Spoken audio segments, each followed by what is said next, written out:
Hey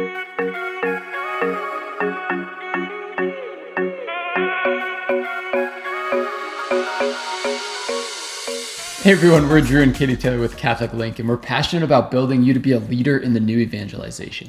So today we're going to talk about digital Bible studies, and really this part of our ministry grew out of necessity. So for me, Drew was in the Air Force's version of Top Gun. We had recently moved countries, and I was totally lacking community, looking around and going, I have a 1-month-old and a 2-year-old. How am I going to attend a small group? I need time in the Word. I need time with women who are challenging me, who are holding me accountable. And how? And I often learn best through teaching. And so how could I start a group in this dynamic? Well, that led to the realization, and really the Holy Spirit massively interceding to start a women's digital small group. In a similar way, so after I finished that training, I was looking for that men's group to grow spiritually, and then COVID hit. So we couldn't meet face to face and really strengthen those bonds to grow in the spiritual world. So I also started a digital men's group, and we have just been amazed at how fruitful these groups have been. So how do we do this practically? First, starting everything off in prayer, coming to the Holy Spirit, allowing these to be God's will, praying through who to invite in. You know, who from all different phases of your life, because another incredible logistics that digital overcomes is distance. And so it doesn't matter what country they're in or time zone or part of the continent, you can reconnect with those you have fostered relationships with. Mm-hmm. So the next part is going to be more of the logistics. So what time are you going to meet? We recommend once a week for about an hour to an hour and a half. Works great for us is after bedtime. There you go. The next one is going to be what platform you're going to use. We really recommend video, digital conferencing, whether that's Zoom or FaceTime.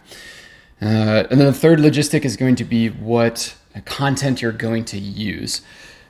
So there are different phases that people are in. And so when we look into content, we've really found that it's based off of where they are in their walk with Christ. So for Drew, who's starting off with these guys who've never done a small group before, being able to say, hey, it's just a 10-minute video that you watch and then we're going to meet and talk about it for an hour, allows for them to say yes, allows for them to accept that invitation.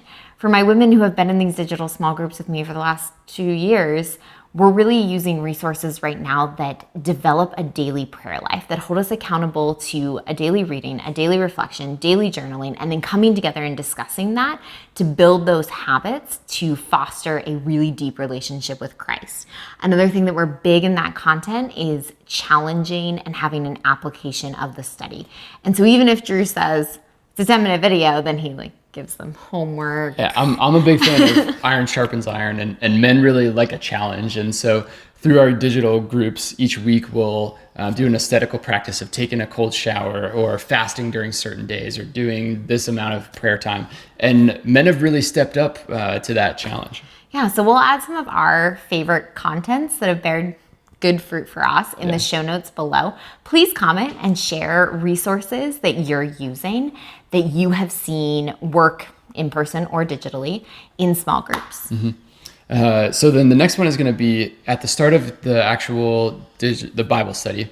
The first thing we recommend is to open in prayer.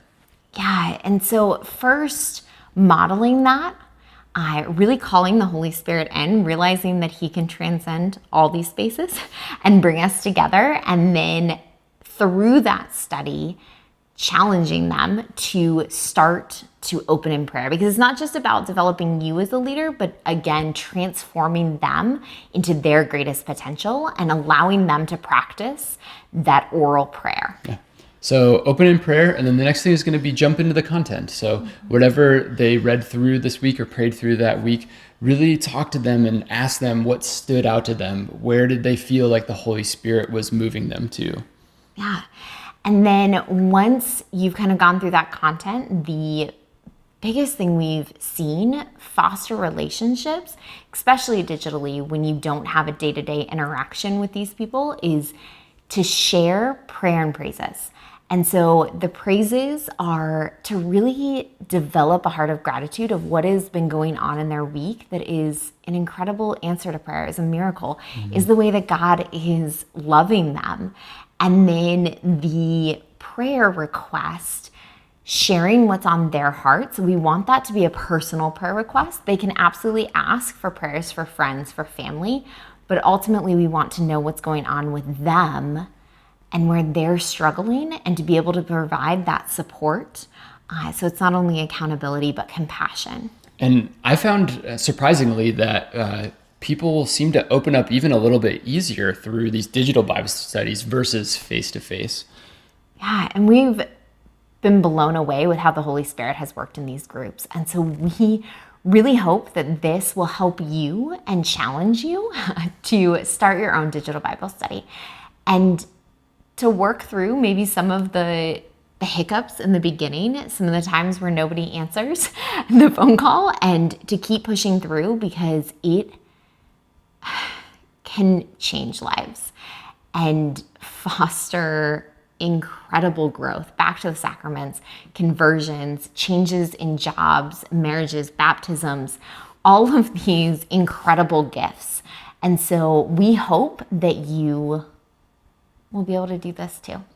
Thank you all for listening. We're praying for you. God bless.